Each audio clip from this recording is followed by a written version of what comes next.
शुभ दिवसाच्या तुम्हाला सगळ्यांना खूप खूप शुभेच्छा. आज शारदीय नवरात्राची सुरुवात आहे.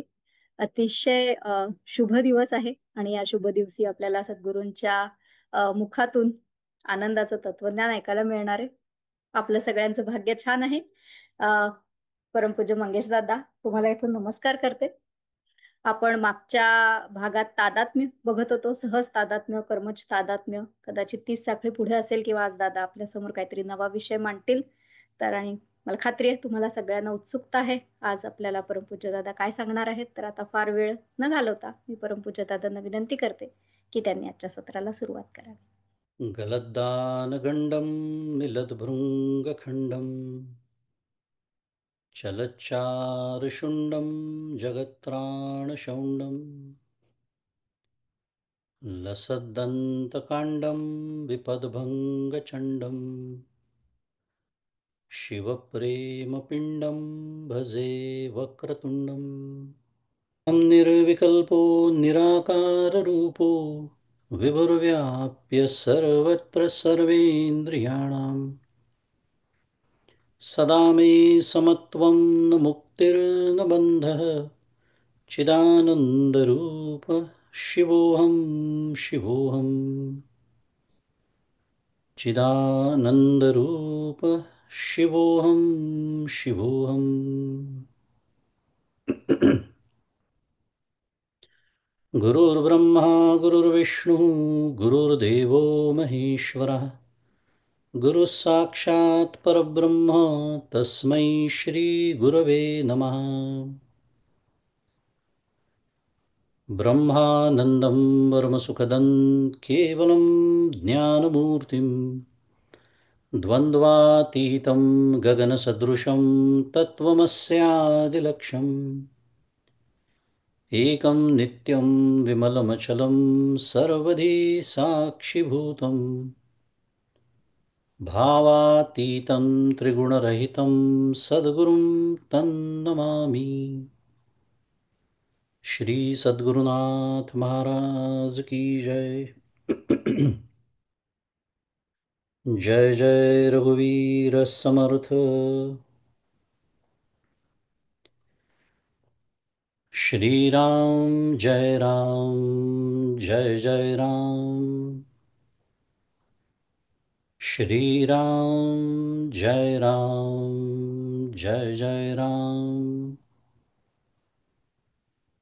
श्री राम जय राम जय जय राम। श्री राम जय राम जय जय राम। श्री राम जय राम जय जय राम। श्री राम जय राम जय जय राम। श्री राम जय राम जय जय राम। श्री राम जय राम जय जय राम।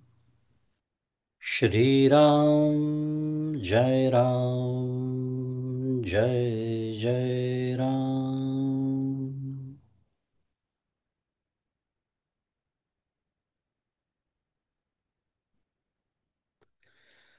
प्रभु श्री रामचंद्र भगवान की जय। श्री सद्गुरुनाथ महाराज की जय। जय जय रघुवीर समर्थ।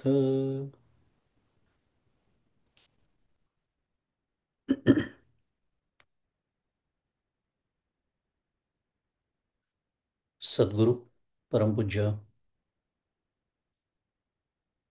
डॉक्टर श्री कृष्ण दत्तात्रय देशमुख,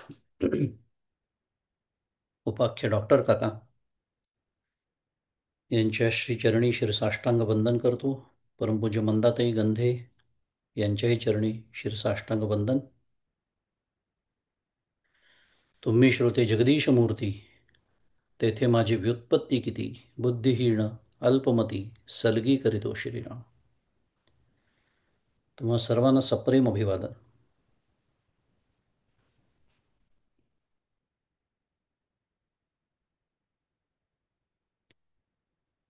भगवत कृपेनी या घटस्थापनेच्या शारदीय नवरात्रोत्सवाच्या पावन मुहूर्तावरती आपण सगळे भाग्यवंत पुनश्च एकदा आनंदाचे तत्वज्ञान या शाश्वत हिताच्या विचारासाठी आपण एकत्र आलेलो आहोत, एकत्र जमलो आहोत.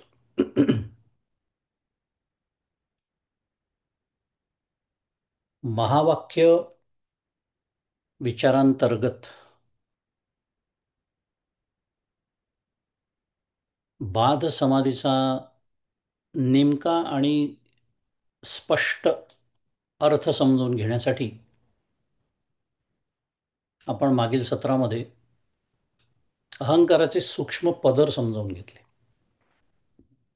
कधी कधी काय होतं की विषयाचा अभ्यास करताना हे कशासाठी शिकतोय आपण किंवा कशाचा भाग आहे थोडं विस्मरणात जातं. बाध समाधी आपण समजावून घेत होतो महावाक्य विचारांचा भाग म्हणून.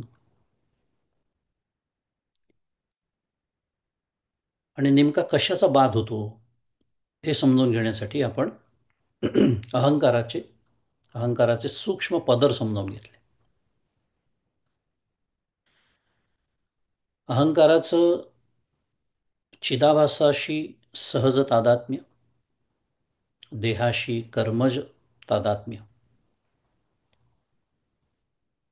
आणि साक्षी किंवा कुटस्थ ज्याला म्हणतात त्याच्याशी भ्रमज तादात्म्य असतं, असं आपण शिकलो मागच्या वेळेला. हे जे काय म्हणूया, हे जे फरक केलेले आहेत तीन तादात्म्यांमध्ये महत्त्वाचे आहेत, म्हणूनच त्याला सूक्ष्म पदर असा मी शब्द वापरला.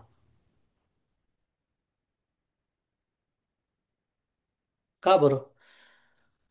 तर मागच्या वेळेला आपण बघितलं होतं की कर्मज आणि भ्रमज हे जे तादात्म्य आहे ते नष्ट होतं. ज्ञान झाल्यानंतर, ज्ञानप्राप्तीनंतर कर्मज आणि भ्रमज तादात्म्य हे नष्ट होतं. परंतु चिदाभासाशी असलेलं जे सहज तादात्म्य आहे ते नगण्य होतं. मागच्याला आपण तो शब्द वापरला होता नगण्य, खूप छान शब्द आहे तो. कारण नगण्य या शब्दामध्येच त्याचा अर्थ असा होतो की एखादी गोष्ट नगण्य आहे म्हणजे काय. आता एखादा दृष्टांत द्यायचा झाला तर माझ्या खिशामध्ये समजा 25 पैसे आहेत किंवा 25 सेंट्स आहे, 25 सेंट्स अमेरिकेत बसून बसून बोलतो आहे म्हणून. आता कोणी विचारलं पैसे आहेत का हो तुमच्या खिशात, त्याचं उत्तर काय आहे. पण त्याचा काही उपयोग आहे का व्यवहारामध्ये? काही नाही. भिकारीसुद्धा घेणार नाहीत 25 पैसे. मुद्दा याला म्हणायचं नगण्य. म्हणजे नगण्य याच्यामध्ये आशय असा आहे, असलं तरी बिघडत नाही, नसलं तरी बिघडत नाही. ह्याला म्हणायचं उपाधी. आपण व्याख्या शिकलो होतो उपाधीची. ह्याला म्हणायचं बाध. त्यामुळे ते तादात्म्य असलं तरी बिघडत नाही, उलट त्याचा व्यवहारात उपयोग आहे. पण त्याचा त्रास नाही, बाध झालेला आहे. आणि अशी एक जी विशिष्ट अंतःकरणाची स्थिती कोणाची, त्या जीवनमुक्ताची ज्याला ज्ञान झालेलं आहे, आणि अशा विशिष्ट अंतःकरणाच्या स्थितीमध्ये म्हणजे ज्याला अगदी शास्त्रीय शब्द वापरायचा झाला तर बाधितानुवृत्तीनी सुरू असलेल्या त्या जीवनमुक्ताच्या जीवनाला बाध समाधी असं म्हणतात. आणि म्हणून त्याला चालती बोलती समाधी असा अजून एक शब्द आहे. कारण तिथे समाधी या शब्दामध्ये मांडी घालून बसलेलं, डोळे मिटणं हे अपेक्षितच नाही आहे. सगळे व्यवहार रोजच्यासारखे सुरू आहेत, पण बाधितानुवृत्तीने सर्व व्यवहार सुरू आहे. निर्विकार वृत्तीने सुरू आहे. समदुःखे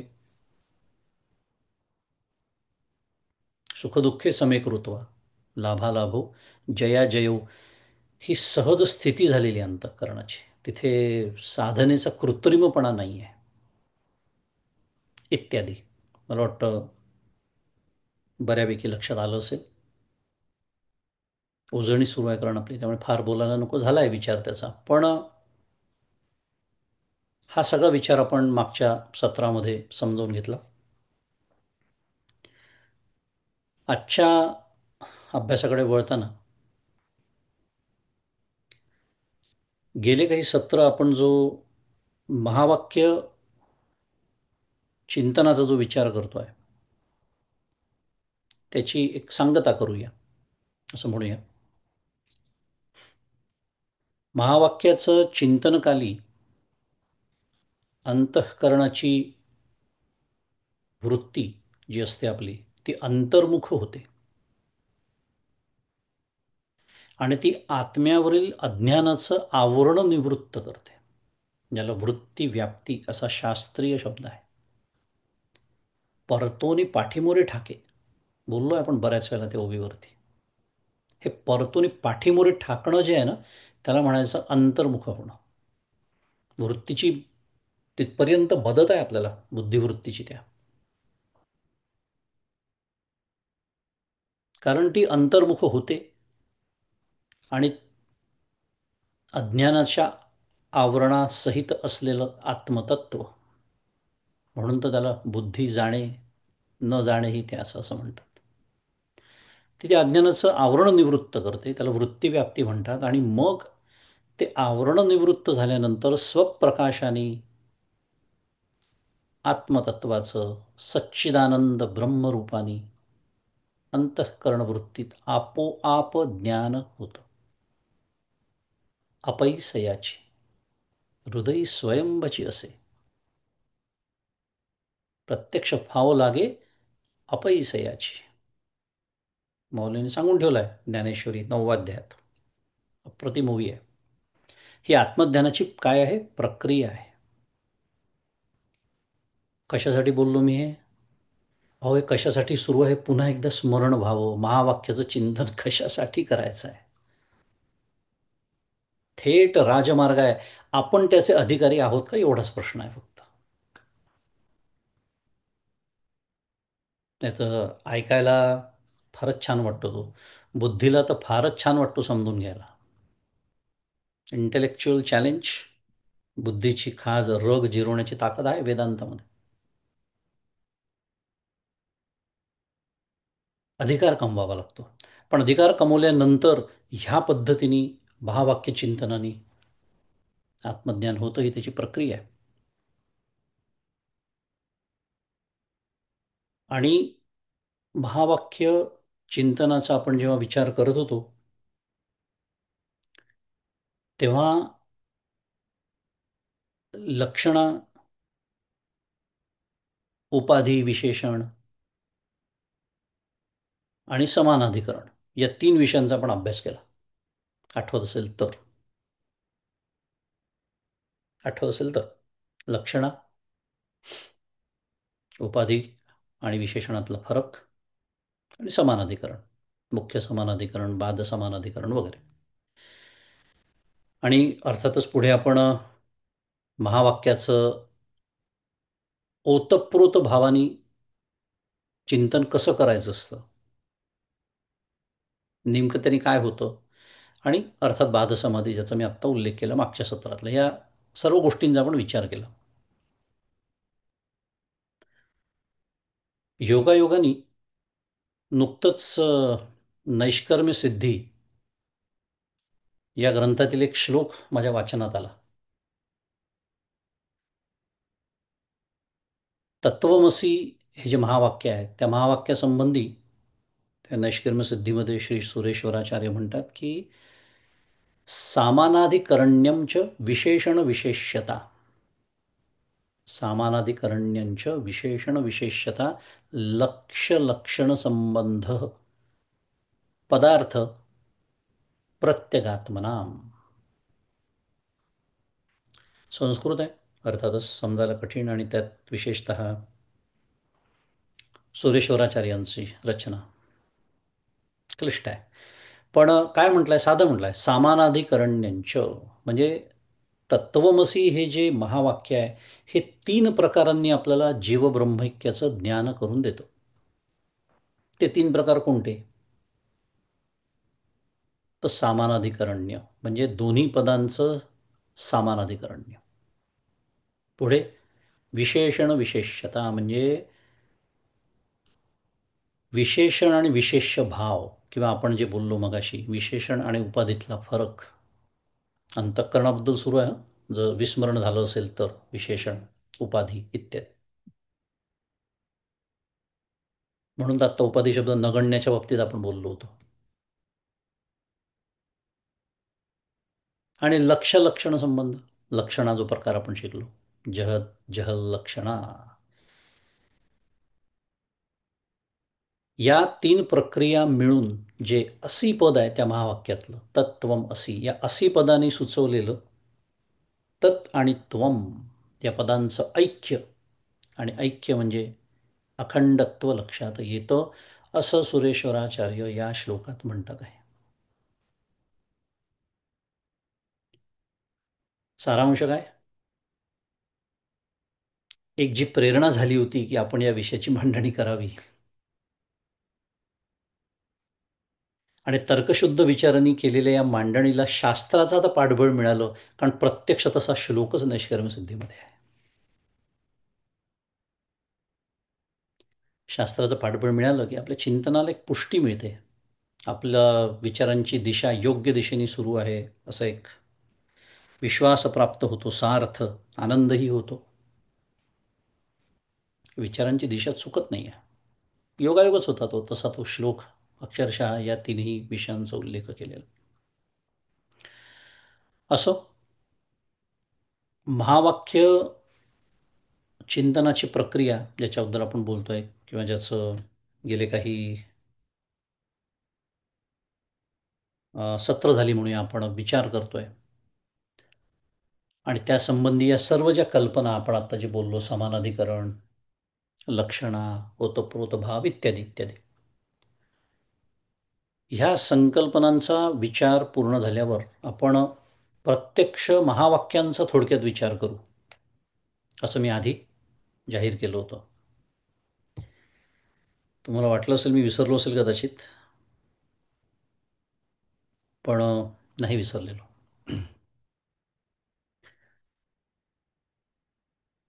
त्या 4ही महावाक्यांचा आपण थोडक्यात विचार करूया आज, किंवा आजपासून म्हणूया, माहीत नाही मला किती सत्र त्याला लागतील, 2-3 सत्र लागतील कदाचित, पण महावाक्यांचा थोडक्यात आता विचार करूया. आत्तापर्यंत आपण काय शिकलो? महावाक्य चिंतन हाच तसा विषय सुरू आहे, पण त्याच्या प्रक्रिया शिकलो. आता प्रत्यक्ष महावाक्याचा विचार थोडक्यामध्ये. अगदी पहिलेपासून सुरुवात करूया, कारण आपल्याला कल्पना आहे की महावाक्य ही वेदांमध्ये समाविष्ट आहेत. उदाहरण थोडं हळूहळू बोलतोय, अगदीच नवीन कोणी असतील, कधी नसेल एवढं श्रवण झालेलं, अभ्यास नसेल तर, महावाक्य कशात? वेदांमध्ये समाविष्ट आहे. आणि वेद हे संपूर्ण जगातील प्राचीनतम वाङ्मय आहे. प्राचीनतम म्हणजे त्याच्यापेक्षा प्राचीन वाङ्मयच नाही दुसरं कुठलं. प्राचीनतम हे खरंच आपल्या सर्व भारतीयांना अत्यंत अभिमान वाटावा. म्हणून तर अभिमान वाटत नाही, भारतीय म्हणून ज्यांना वाटत नाही किंवा लाज वाटते भारतीय असल्याची, ती त्याहूनच वाईट अवस्था. कारण भारतीय म्हणून मला काय लाभलेलं आहे हेच कळलेलं नाही, आणि मला लाभलेला आहे याचा अर्थ what we have to offer to the rest of the world कळलेलं नाही. जाऊ द्या, त्या कारणात आपल्याला जायचं नाही आहे. एक प्रमुख कारण त्याला 150 वर्षाची मानसिक गुलामगिरी, ज्यांनी आपला DNA बदललेला आहे. पण त्या ऐतिहासिक कारणांमध्ये न शिरता असं हे प्राचीनतम वाङ्मय, आणि सर्वात महत्त्वाचं ते अपौरुषेय आहे. अपौरुषेय म्हणजे कोणत्याही मनुष्याची ती रचना किंवा निर्मिती नाही.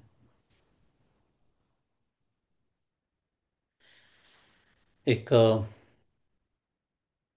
बृहदारण्यक उपनिषद आपल्याला माहिती आहे.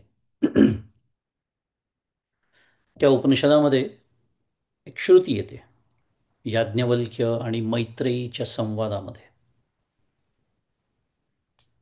काय सांगते ती श्रुती की अस्य महतो भूतस्य निश्वासितम. काय याज्ञवल्क्याने शब्द वापरले, अस्य महतो भूतस्य निश्वसितम एतत् यद ऋग्वेदो यजुर्वेदः सामवेदो थवांगिरसः. बरीच मोठी श्रुती आहे ती, त्यातला आपल्याला आवश्यक तेवढा भाग सांगितला फक्त मी. अस्य महतो भूतस्य, महतो भूतस्य निश्वसितम म्हणजे परमात्म्याचे निश्वास आहे. काय? ऋग्वेद यजुर्वेद सामवेद अथर्ववेद वेद हे ईश्वराचे निश्वसित आहे. त्या श्रुतीमध्ये त्याला एक उपमा सुद्धा दिली आहे, ते सोडून देऊ आपण. परमात्म्याचे निश्वसित आहे म्हणजे थोडंसं वर्णन कुठल्या ग्रंथात आपण बघतोय त्याप्रमाणे बदलतं, पण ब्रह्मदेव म्हणा, महादेव, शिव म्हणा किंवा विष्णू म्हणा, यांच्या मुखातून वेद बाहेर पडले आणि ते ऋषींनी ऐकले व कंठस्थ केले, म्हणून वेदांना श्रुती असं म्हणतात. श्रुती, श्रुत, ऐकलेलं असा त्याचा अर्थ. आणि याच अर्थाने वेदांच्या विविध भागांमध्ये जी वेगवेगळ्या ऋषींची नावं येतात ते त्या दृष्टीने येतात. कारण जाऊ दे, मी विषयांतर करू का नको विचार करतोय, पण एक 21व्या शतकातलं फार मोठं नाव होऊन गेले ते. पण त्यांच्यासारख्या व्यक्तीला सुद्धा हे कळलं नाही. त्यांनी असा मुद्दा मांडला एका ठिकाणी, हे व्हिडिओमध्ये रेकॉर्डेड आहे, यूट्यूबवर उपलब्ध आहे, की वेदांमध्ये ऋषींची नावं असताना हे अपौरुष कसे म्हणतात. हा मूर्खपणा आम्हाला शिकवला इतके दिवस. नाही कळलं त्यांना सुद्धा. श्रुती, त्यामुळे ऋषींची नावं निश्चितच आहे वेदांमध्ये, पण ते त्या त्या भागाचे द्रष्टे म्हणून येतात, रचनाकार म्हणून नव्हे. सगळ्यात महत्त्वाचं, त्यांची ती रचना नाही. पण त्यांची भूमिका काय आहे आजच्या शुद्ध मराठी भाषेत सांगायचं झालं तर डॉक्युमेंटेशन. त्यांनी ऐकलं, कंठस्थ केलं, आपल्यासाठी उपलब्ध केलं. त्यामुळे ते द्रष्टे आहेत, रचनाकार नव्हे. ती सर्वज्ञ ईश्वराची कृती आहे, निश्वसित आहे. महतो भूतस्य निश्वसितम. आणि ती कुठल्याच मानवाची निर्मिती नसल्यामुळे, अपौरुषेय असल्यामुळे त्याच्यामध्ये व्याघात दोष, अंतर्विरोध किंवा अनावश्यक पुनरावृत्ती किंवा आवश्यक मुद्दे व्यर्ज, स्वार्थातून केलेली मांडणी, लिप्सा किंवा त्याला विप्रलिप्सा म्हणतात, लोभातून केलेली मांडणी, अहंकार, अहंकारातून केलेली मांडणी, अश्रद्धा किंवा ज्याच्यात काहीच अर्थ नाही अशी अर्थहीन असलेली मांडणी इत्यादी मानवी बुद्धीतले जे दोष, त्यातला एकही दोष, प्रमाद वेदवाङ्मयामध्ये नाही.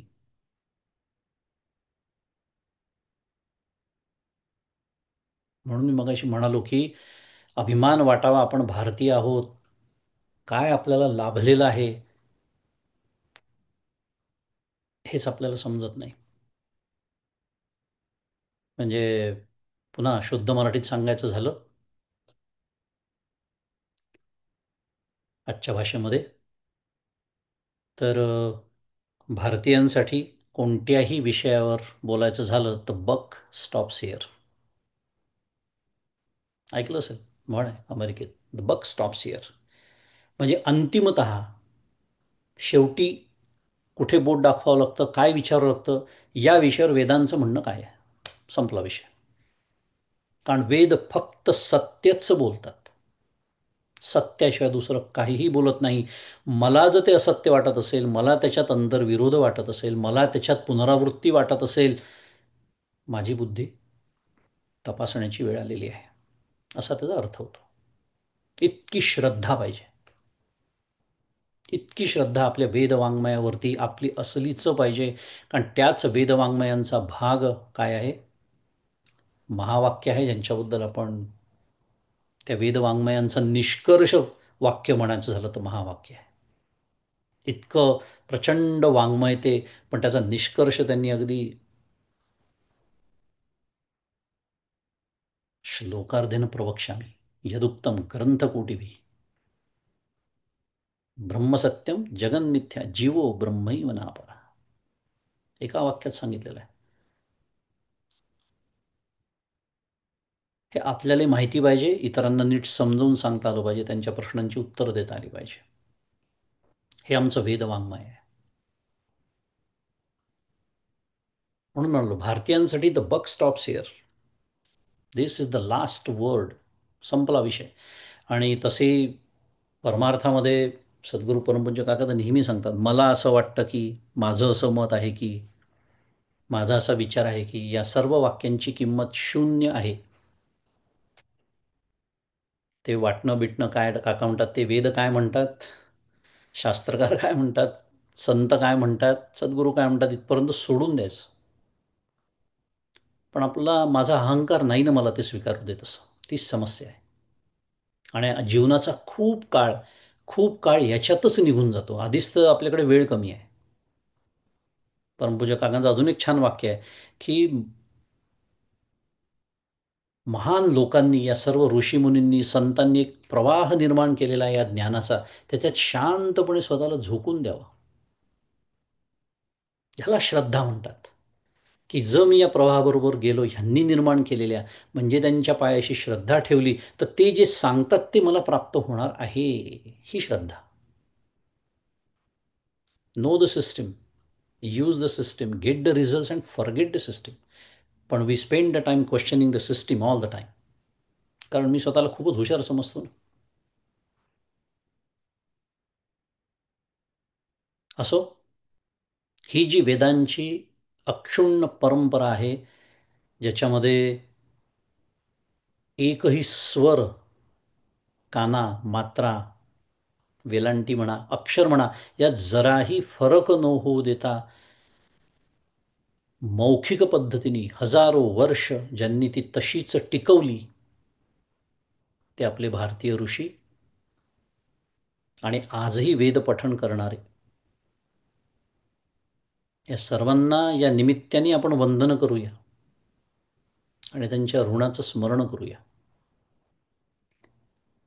कारण छापण्याची कला नसताना, ती यंत्र नसताना, कल्पना करा, हजारो वर्ष आणि मौखिक पद्धतीने असल्यामुळे उदात्त अनुदात्त स्वरित जसंच्या तसं एका पिढीपासून दुसऱ्या पिढीकडे हजारो वर्षांचे अत्याचार ज्या देशावरती झाले, जिथे तक्षशिला आणि नालंदासारखी विद्यालयं जाळून टाकण्यात आली, किती लाखो ग्रंथ, तेव्हा ग्रंथ एकच असायचा, कल्पना करा, लिहिलेला, किती नुकसान आपल्या देशाचं झालं असेल.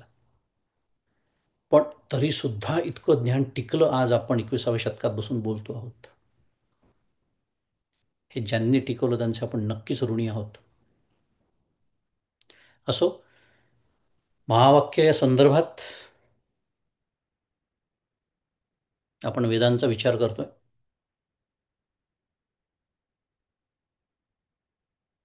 कारण वेद शब्दाचा अर्थच आहे की, प्रत्यक्षेणा नुमित्या वा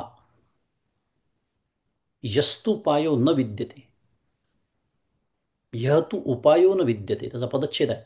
आणि एतम विदंती वेदेन तस्मात वेदस्य वेदता. वेद शब्दाचा अर्थ सांगणारा हा श्लोक आहे. प्रत्यक्षेण अनुमित्या वा यस्तुपायो न विद्यते, म्हणजे ज्या तत्वाचं ज्ञान प्रत्यक्ष व अनुमान प्रमाणांनी होत नाही.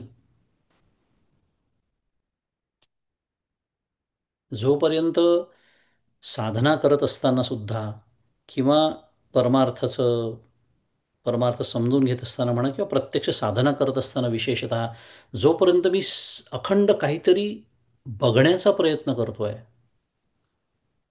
काहीतरी ऐकण्याचा प्रयत्न करतोय, काहीतरी मला दिसेल, ऐकू येईल, गंध येईल, मग येत नाहीत का? येतात.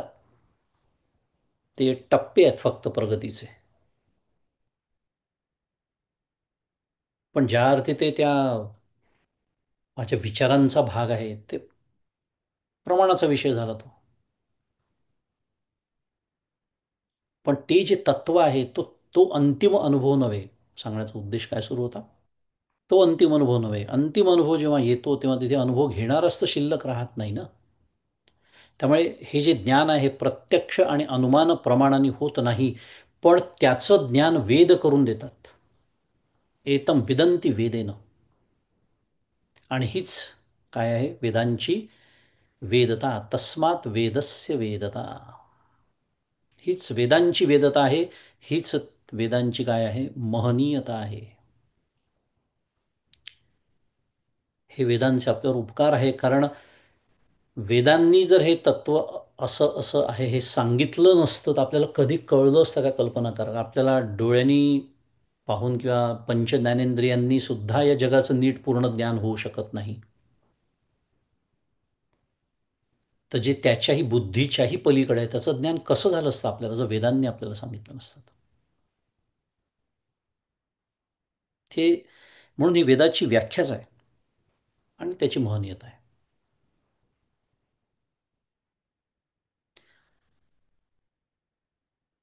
16व्या अध्यायामध्ये परमात्म्याचं ज्ञान होण्यासाठी म्हणून ज्ञानेश्वर माऊली एक साधन सुचविते. ज्ञानेश्वर महाराज म्हणतात की तैसा प्रतिपाद्य जो ईश्वरू, तो होवावया लागी गोचरू, श्रुतीचा निरंतरू अभ्यासू करणे. काही ओव्या आपल्याला पाठच असल्या पाहिजे. का? कारण सावध करतात मला. मी काय करणं अपेक्षित आहे, माझं कर्तव्य काय आहे. परमपूज्य काकांचं त्याची फ्रेम लोकांना माहिती सुद्धा माहिती आहे. कोण आहेस, काय करीत आहेस, लक्षात आहे ना? काय करीत आहे, मग काय करायचं आहे? माऊली सांगते काय करायचं आहे. तैसा प्रतिपाद्य जो ईश्वरू, तू होवावया लागी गोचरू, श्रुतीचा निरंतर अभ्यास करणे. म्हणजे वेद प्रतिपाद्य जो ईश्वर आहे, परमात्मा आहे, तो जो म्हणजे तो आहे, तो असा आहे, तो तसा आहे, हे वर्णन आपण ऐकलेलं आहे बऱ्याच वेळा शास्त्रामध्ये. पण तो मला आत्मरूपाने प्रत्यक्ष व्हावा. आत्मरूपाने प्रत्यक्ष म्हणजे काय? तोच मी आहे, सहा अहम सोहम. हा प्रत्यक्ष अनुभव मला यावा म्हणजे गोचरू. त्याकरता काय करा म्हणते माऊली? श्रुतीचा निरंतर अभ्यास करणे. म्हणजे वेदांचा अर्थासह अखंड अभ्यास करावा. अध्ययन, पठण वेगळं, अध्ययन वेगळं, अभ्यास वेगळा. त्यामुळे अभ्यास हा शब्द इथे अत्यंत महत्त्वाचा आहे. अधोरेखित करायला, अभ्यास करावा. आणि अभ्यास शब्दामध्येच आहे की केलेली गोष्ट पुन्हा पुन्हा करणे, याला अभ्यास म्हणतात. कारण वस्तुसिद्धीर्विचारेण न कश्चित कर्म कुठेवी, आचार्य सांगतात आहे विवेक चूडामणीमध्ये. विचारांनीच हे काम होणार आहे, हे नाही पटतच नाही शेवटपर्यंत. काहीतरी करावंसंच वाटतं,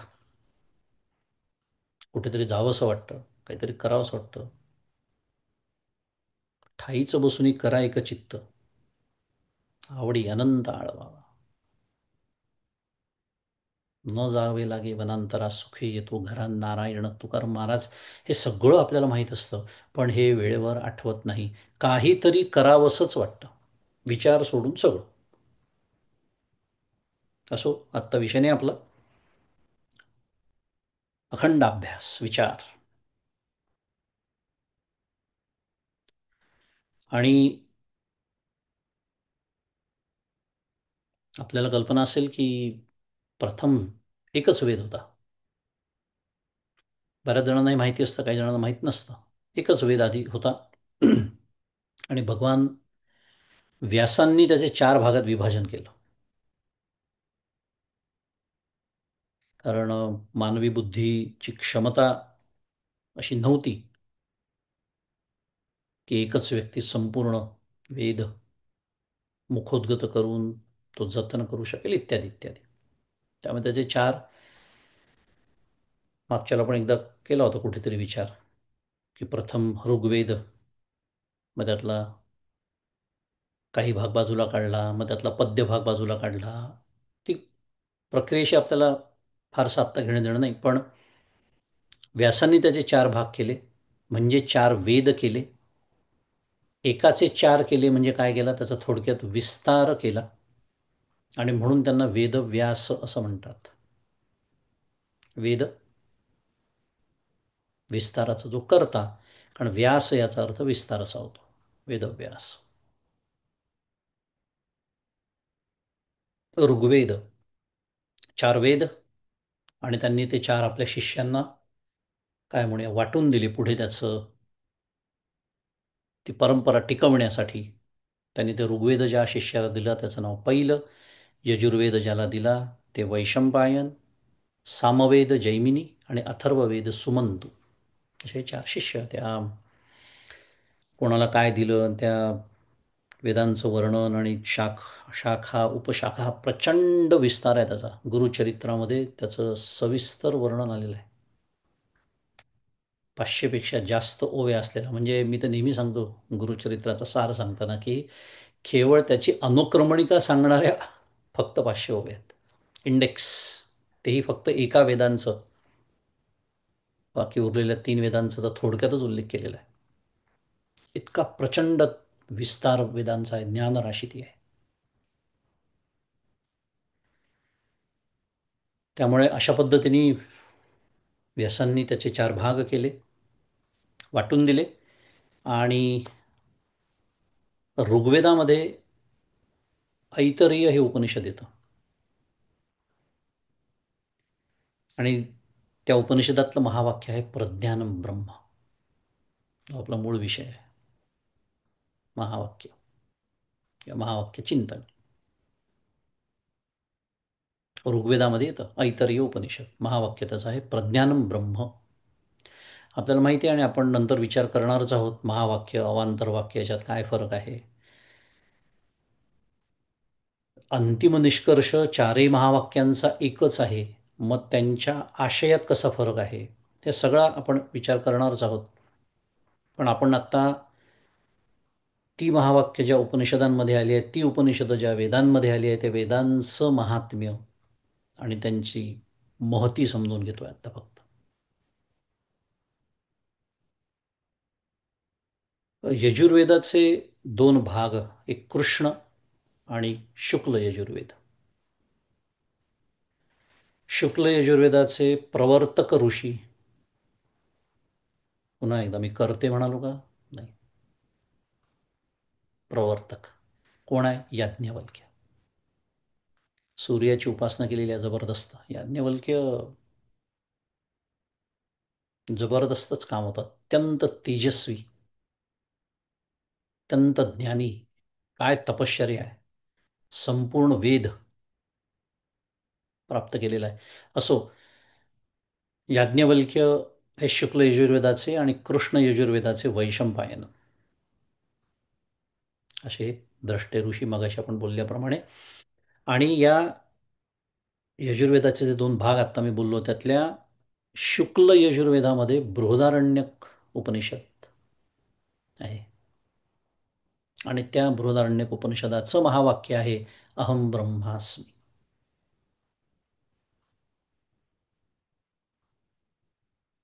सामवेद, सामवेदामध्ये छांदोग्य उपनिषद आहे, आणि छांदोग्याचं महावाक्य आहे तत्त्वम असी किंवा तत्त्वमसी. आणि अथर्ववेदामध्ये मांडुक्य उपनिषद येतं, आणि त्याचं महावाक्य आहे अयमात्मा ब्रह्म.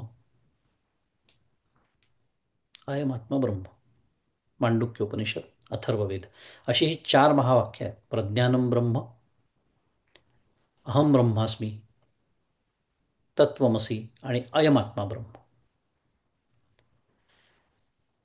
आता या 4ही महावाक्यांचा सविस्तर विचार आणि त्यांचा वैयक्तिक विचार म्हणूया. आपण आत्ता थोडक्यात बोललो त्यांची उत्पत्ती वेदांबद्दल आणि कोणत्या वेदांमध्ये कोणतं उपनिषद येतं, त्याचं महावाक्य आणि त्या महावाक्यांचा जो काय म्हणूया वेगळा जो विचार आहे, म्हणजे वेगवेगळा केलेला विचार, तो विचार आपण पुढच्या सत्रात करणार आहोत. आणि आज आपण लवकर थांबणार आहोत. आजचं जे चिंतन आहे ते सद्गुरूंच्या चरणी अर्पण करूया आणि पुढच्या वेळेसपासून आपण प्रत्यक्ष महावाक्याचा त्या वैयक्तिक म्हणजे वेगवेगळ्या महावाक्यांचा आपण विचार करूया. आणि आज इथे थांबूया. श्री सद्गुरुनाथ महाराज की जय. जय जय रघुवीर समर्थ.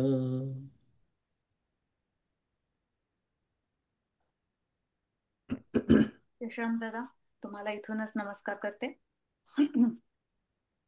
मला एकदम असं कुठेतरी ब्रेक झाल्यासारखं वाटलं, पण इतकं छान चाललं होतं सगळे महावाक्य वगैरे, आणि एकदम तुम्ही म्हणाला की आता बाकीचं पुढे बघू. सो माझी सगळी उत्सुकता जी आहे आता मला पुढच्या सत्रापर्यंत ठेवावी लागणार आहे. माझी खात्री आहे की तुम्हा सर्वांचंही असंच झालं असेल. सुरुवातीला जसं म्हणाली, आजच नवरात्राची सुरुवात झाली आहे. अतिशय शुभ दिवस आहे. नवरात्राला ऍक्च्युली वर्षातला संधिकाल म्हटलं जातं, म्हणून या दरम्यान अनेक प्रकारच्या उपासना केल्या जातात. लोक उपवास करतात, बरेच पाठ होतात, जप होतात. आणि तसंच हे जे नवरात्र आहे तेव्हा आपण असं मानतो की शक्तिरूपी जी देवी आहे तिचं आगमन या काळात पृथ्वीवर होत असतं. तर आज आपण जे भजन ऐकणार आहोत त्याच्यासाठी आपल्यामध्ये उपस्थित आहे सौ सोनिया जोशी, आणि ती आपल्या पुढे सादर करणार आहे माझ्या ग बाई अंगणी अंबा आली, सद्गुरू परमपूज्य नारायण महाराज यांनी रचले. सोनिया.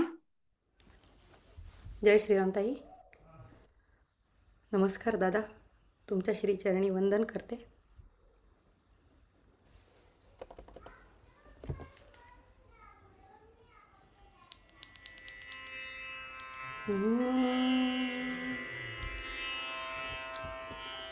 उदो उदो उदो उदो उदो उदो उदो उदो उदो उदो उदो उदो उदो उदो माझ्या ग बाई उदो उदो उदो उदो अंगणी अंबाली, उदो उदो उदो उदो माझ्या ग बाई उदो उदो उदो उदो अंगणी अंबाली, उदो उदो उदो उदो माझ्या ग बाई अंगणी अंबाली, माझ्या ग बाई अंगणी अंबाली, अंगणी अंबाली ग अंगणी अंबाली, अंगणी अंबाली ग अंगणी अंबाली, माझ्या ग बाई अंगणी अंबाली, उदो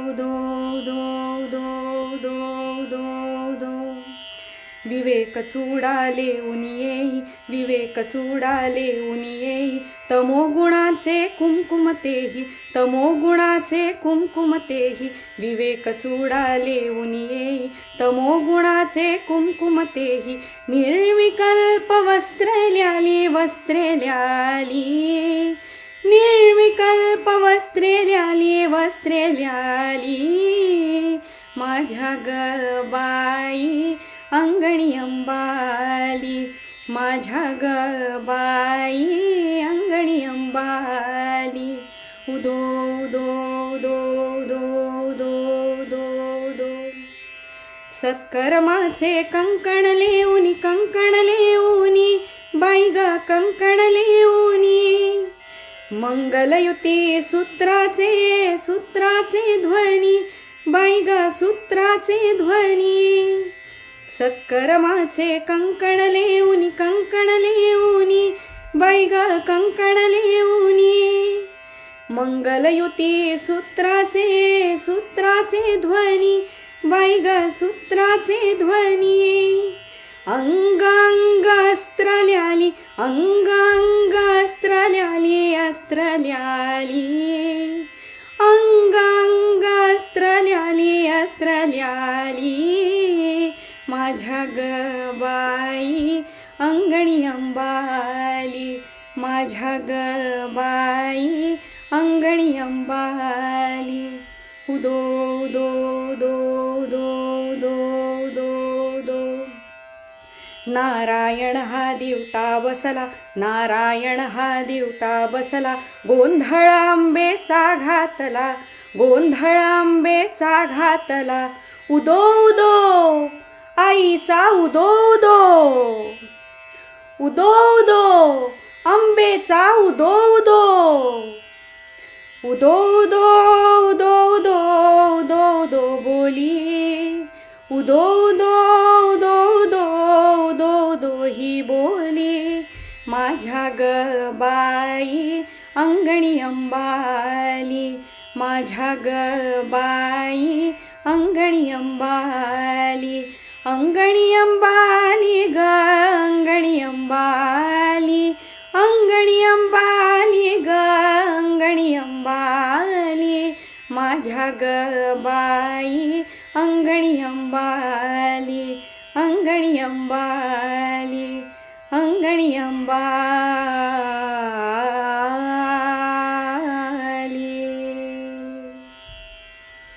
श्री सद्गुरुनाथ महाराज की जय. खूप छान झालं भजन. नवरात्राची सुरुवात फारच सुंदर झाली. सोनिया, आज आपण प्रश्न उत्तर घेणार नाही आहोत, पण तुम्हाला सर्वांना एक गोष्ट सांगायची आहे ती की मी 1-2 दिवसापूर्वीच आपल्या बृहन्महाराष्ट्र मंडळ तत्वज्ञान या ग्रुपवरती एक मेसेज पाठवला होता की परमपूज्य मंगेश दादांचा प्रवास दौरा DC एरियात होतो आहे आणि त्याचं फ्लायर मी 1-2 दिवसात नक्की पाठवेल. जवळपास आपली 7 प्रवचनं आहेत, 2 कीर्तनं आहेत. यावेळेला सोनाली ताई सुद्धा मंगेश दादांसोबत असणार आहेत. त्यामुळे त्या एरियात जे कोणी लोक राहत असतील त्यांना ही सगळी प्रवचनं आणि कीर्तनं प्रत्यक्षात अनुभवायला येणार आहेत. तर या बाबतीत काही प्रश्न असल्यास तुम्ही नक्कीच राजन मोडक किंवा मला माझ्याशी संपर्क साधू शकता. आपण आता पुढच्या सत्रात भेटूया आणि मंगेश दादांकडनं या महावाक्यांचा खरा अर्थ काय आणि खरं त्यांचा आशय परत एकाच कडे कसा जातो ते समजावून घेऊया. जय श्रीराम.